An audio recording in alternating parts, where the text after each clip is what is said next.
متعین کر کے پڑھنا جو ہے اور ایک وقت میں پڑھنا یہ باعث نقصان ہوتا ہے، چھوڑنے کے بعد پڑھتے ہوئے نقصان نہیں دیتا، یہ ذہن میں رکھیں۔ جب آپ اس عمل کو کر کے چھوڑ دیتے ہیں، چھوڑنے کے بعد اب کچھ وقت کے بعد وہ جو اس کے ساتھ صورت کے ساتھ منسلک ہوتے ہیں، یعنی جن کو اللہ رب العزت نے اس آیت یا اس صورت کے اتباع کے لیے بنایا ہے، یعنی جنات، یعنی ہر صورت کے اندر ہر آیت کے جو ہے نا متبعین ہیں، یعنی جنات کچھ نہ کچھ کسی نہ کسی آیت سے ہر جنات میں سے ہر ایک کو محبت ہوتی ہے۔ اس محبت کی وجہ سے وہ جنات جو ہے انسان کے ساتھ مانوس ہو جاتے ہیں،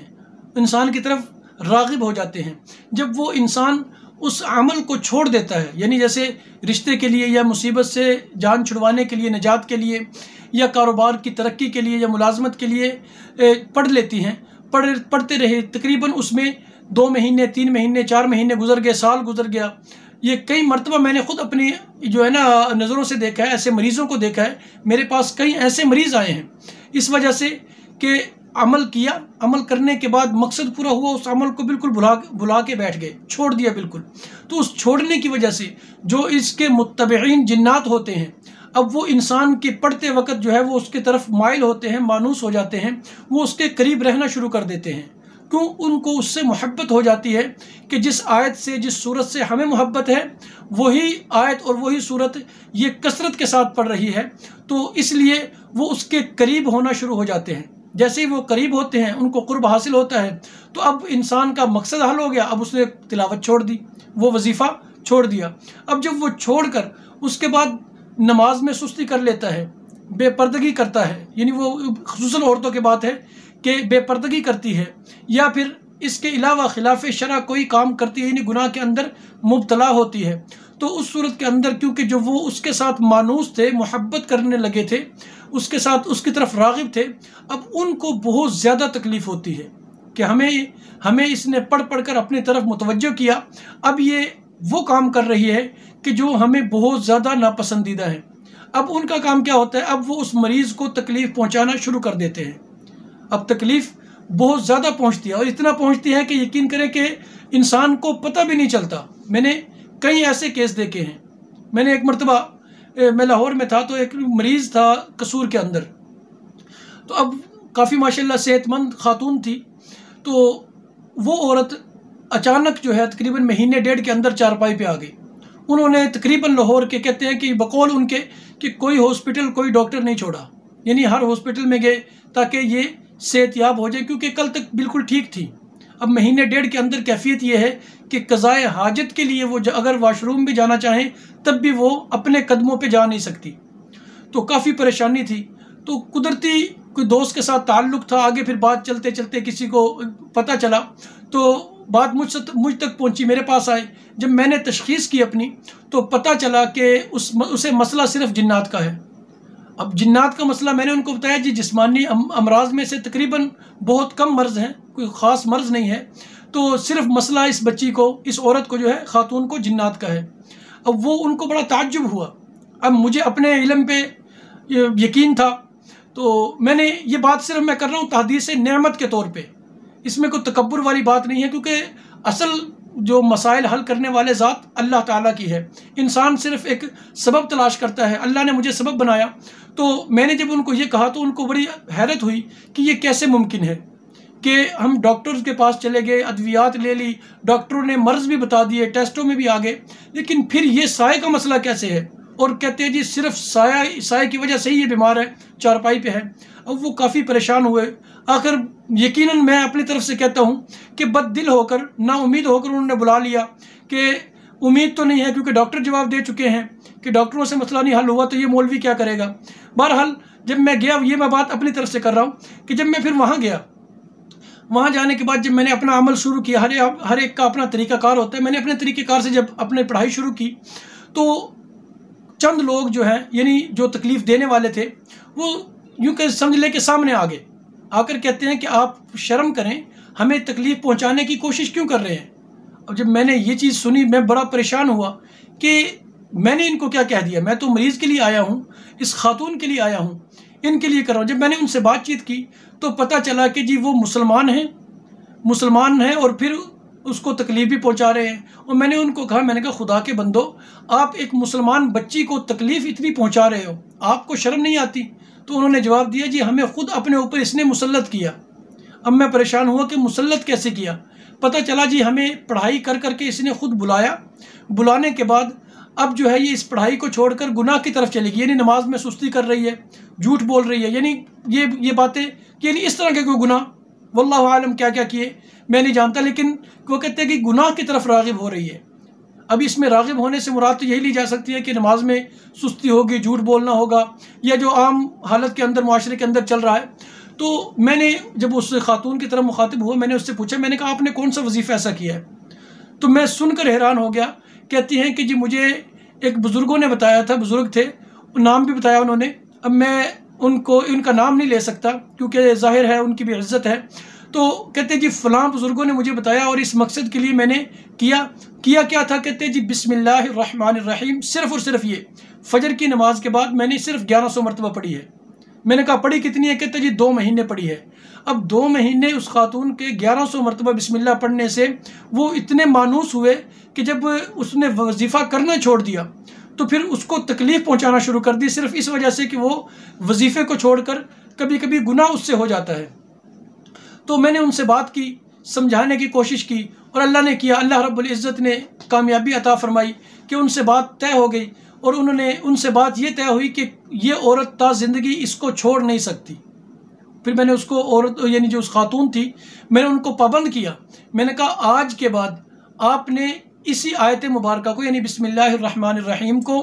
ہر روز 3 مرتبہ، 5 مرتبہ، 7 مرتبہ، 11، یعنی جتنا آپ آسانی سے پڑھ سکتے ہیں متعین کر لیں۔ کسی بھی نماز کے بعد آپ نے اتنی مرتبہ اس بسم اللہ کو پڑھنا ہے۔ یقین کریں کہ جب ان سے بات چیت ہوئی اور یعنی ہماری بات چیت مکمل ہو چکی تو انہوں نے بھی کہا ٹھیک ہے جی ہم ان کو تنگ نہیں کریں گے۔ تقریباً 3 سے 4 گھنٹے گزرے ہوں گے، وہی عورت اپنے قدموں پہ اٹھ کر گھر کے تمام کام خود کرتی ہوئی میں نے خود دیکھی ہے۔ یعنی اللہ رب سبب بنانے والے اللہ رب العزت ہیں، شفا دینے والے بھی کسی انسان کا کمال نہیں ہے۔ میں نے یہ واقعہ ذکر صرف تحدیث نعمت کے طور پہ کیا ہے، اور یہ بتانے کے لیے کہ جو وظائف ہماری مائیں بہنیں بیٹیاں کرتی ہیں ان کا نقصان بھی ہوتا ہے۔ ہاں اگر تا زندگی آپ پڑھتی رہیں کوئی نقصان نہیں ہے، فائدہ ہی فائدہ ہے۔ اگر آپ پڑھ کر چھوڑ دیتی ہیں کسی مخصوص مقصد کے لیے، تو تعداد متعین کر کے، وقت متعین کر کے اگر آپ پڑھتی ہیں تو اس میں آپ کا نقصان زیادہ ہے اس وقت جب آپ چھوڑ دیتی ہیں۔ اگر کسی ماں بہن بیٹی نے ایسا کیا ہو، اس پہ ان جنات کا پھر سایہ شروع ہو جاتا ہے، یعنی تکلیف دینا وہ شروع ہو جاتے ہیں۔ اب وہ تکلیف کی ان کی ابتدائی نوعیت کیا ہوتی ہے یہ ذہن میں رکھیں۔ ہم نے علامات بھی بتانی ہیں کہ ان کی سب سے پہلی علامت ان کی یہ ہوتی ہے کہ وہ انسان کو خواب کے اندر آ کر ڈرائیں گے، یعنی اس بچی کو، اس خاتون کو خواب کے اندر ڈرائیں گے۔ ڈرنے کی کیفیت الگ ہوگی، یعنی ڈرائیں گے اس طرح کہ کوئی خطرناک انسان، یعنی شریر انسان اس کے پیچھے لگا ہوا ہے، یا پھر بہت ہی خطرناک جنات میں سے اس کے پیچھے لگا ہوا ہے، وہ دوڑ رہی ہے، بچنے کی کوشش کر رہی ہے، اور اسی دوڑ کے اندر اس کی آنکھ کھل جاتی ہے۔ اور یہ خواب اکثر ہو جاتے ہیں ایسا، پہلے ہفتے میں یا مہینے میں ایک بار آ گیا، پھر ہفتے میں ایک بار آئے گا، پھر دوسرے دن تیسرے دن آ جائے گا، پھر آہستہ آہستہ کیفیت روز کی بن جائے گی۔ جب یہ ہوگی کیفیت تو پھر اب وہ ٹینشن کے اندر، یعنی دماغی طور پر دماغ اس کا یوں سمجھ لے کہ سن رہنا شروع ہو جائے گا، سن کے قریب، سن نہیں ہوتا لیکن سن کے قریب رہنا شروع ہو جائے گا۔ اور اس کے بعد اس کو تکلیف شروع ہو جائے گی کہ اس کے کندھوں کے اندر کھچاؤ پیدا، یعنی پٹھوں میں کھچاؤ پیدا ہو جائے گا، اس کے جسم میں درد شروع ہو جائے گا،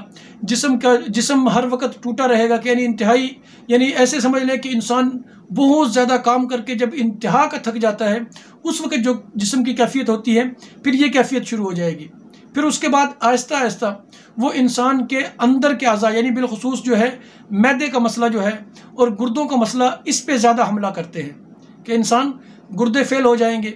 گردے بالکل بیکار ہو جائیں گے، یا معدہ اس کا بالکل گٹ ہو جائے گا کہ کوئی بھی چیز ہضم نہیں ہوگی۔ اور اس کے بعد آہستہ آہستہ جوڑوں کی طرف آ جائیں گے کہ انسان کے جوڑ جو ہے وہ ایسے ہو جائیں گے کہ بالکل چلنے پھرنے سے وہ بیچارہ معذور ہو جائے گا، اور تکلیف بھی آہستہ آہستہ بہت زیادہ شروع ہو جائے گی۔ اور تقریباً اکثر اگر اس طرف توجہ نہ جائے تو پھر یہ وقت بھی دور نہیں کہ اسی بیماری کے اندر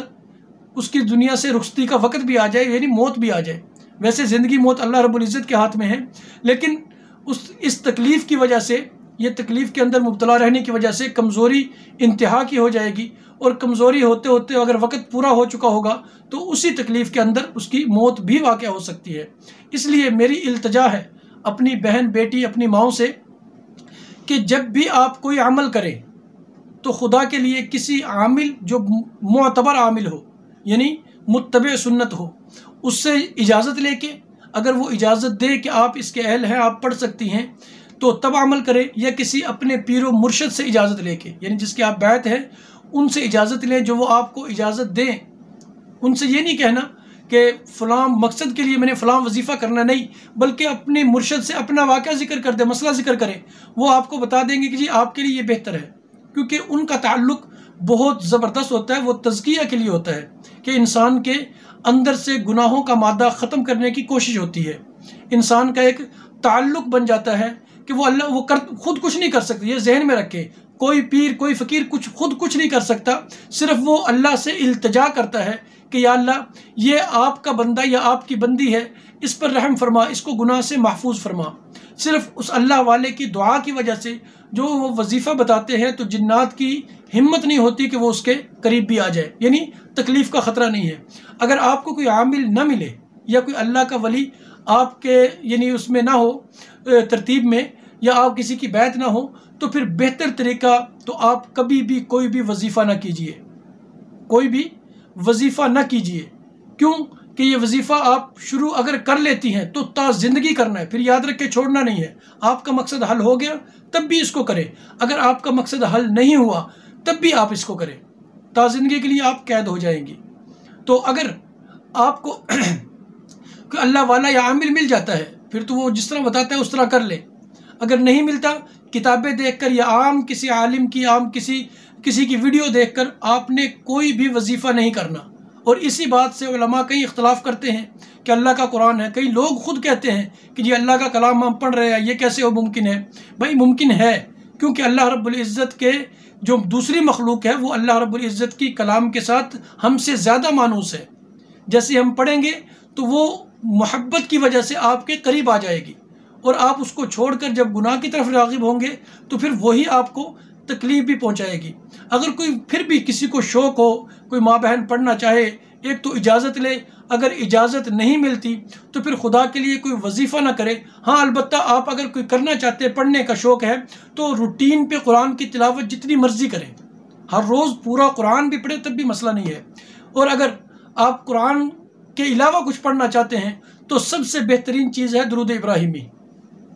درود ابراہیمی آپ دن متعین کریں، وقت متعین کریں، تعداد متعین کریں، یعنی تمام چیزیں متعین کرنے کے بعد بھی اگر آپ اس کو پڑھتے ہیں اور مہینے، 2 مہینے، 4 مہینے، سال کے بعد اگر آپ چھوڑ بھی دیتے ہیں تو آپ کا رتی بھر بھی نقصان نہیں ہوگا، البتہ فائدہ ضرور ہوتا چلا جائے گا.